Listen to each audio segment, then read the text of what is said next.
a protest event for the ages with thousands of anti-Donald Trump agitators descending on the city. And why wouldn't they?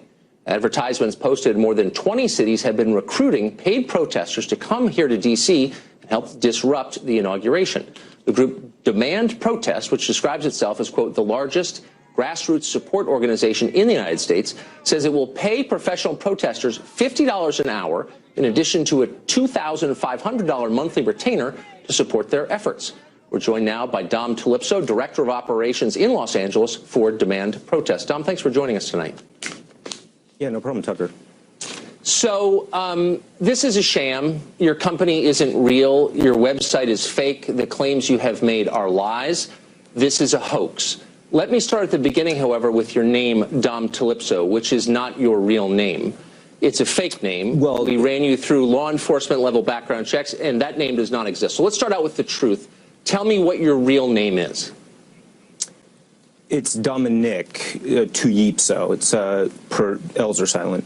That's a lie, and you know it's a lie. And we asked you for ID at the Los Angeles Bureau, and you said you didn't have ID with you. But doubtless you have a wallet on you. Every grown man does. Hold up a credit card. You can cover the number to our camera and show us any piece of documentation with the name Dominic Talipso on it. And you can't because that's not your real name.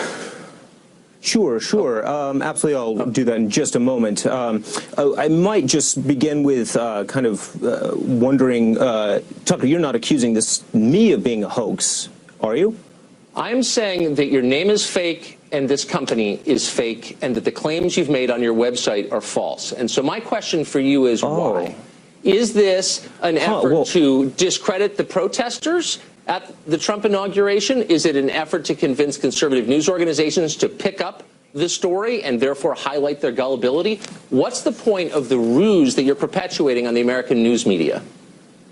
Sure, absolutely. Great questions. I mean, basically, there's no way that a legitimate news agency would have somebody on that didn't really know what they were saying or was just kind of talking out of their behinds. There's a certain amount of vetting that goes on behind every news organization. So I would assume that I wouldn't be given airtime on a national stage unless I was legitimate. Well, I'm vetting you right now, and I'm beginning by saying you are not legitimate. You are lying. We know that. You have fooled other news organizations. You did not fool us.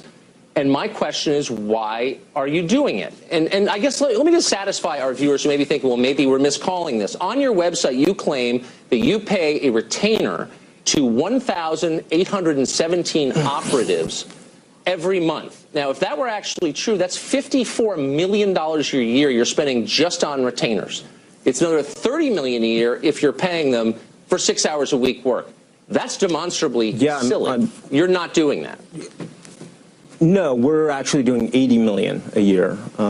So I don't know quite where you got those numbers, but those are definitely obviously dated. I do want to mention the fact. Wait. So hold on. You're not conceding that this is a hoax. You're saying that this is a real company that's engaged in the activities you say it's engaged in. Absolutely. That you're hiring protesters. That you have 1,800 of them already on retainer for $2,500 a month, and that you're affecting American politics by doing this.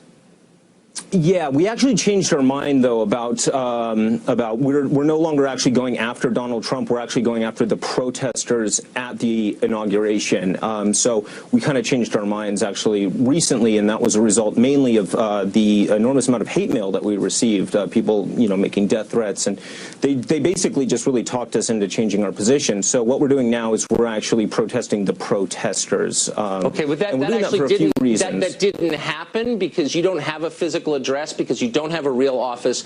Your website was just put up, your Facebook page, same thing. You haven't been receiving hate mail because you don't exist. Okay, so if you do exist, why don't you give me some evidence that you're real, beginning with your actual name, which is not Dominic Talipso. And by the way, your business partner doesn't exist either. So let's just be straight here. Let's just be real. Yeah. What is the real story here? Why are you doing this? What point are you trying to make? Yeah. The main point basically is that we are greatly supportive of national treasures such as Julian Assange, Edward Snowden, Peyton Manning, right. And we really support their efforts to really get the truth out there. And in the case of the current client that we have right now, that client is very interested in releasing the Roswell papers. I don't know what. Really? So you're pretty supportive of Peyton Manning, are you? Extremely, yeah. Yeah, you're not going to, I mean, obviously, this is performance art. I will say you're pretty good at it. When you convince papers like the Washington Times, which ran this pretty straight, to run your lies, to run this hoax, which I will concede is kind of amusing, what was the point of that? I mean, beyond just amusing yourself. Are you trying to make a political statement?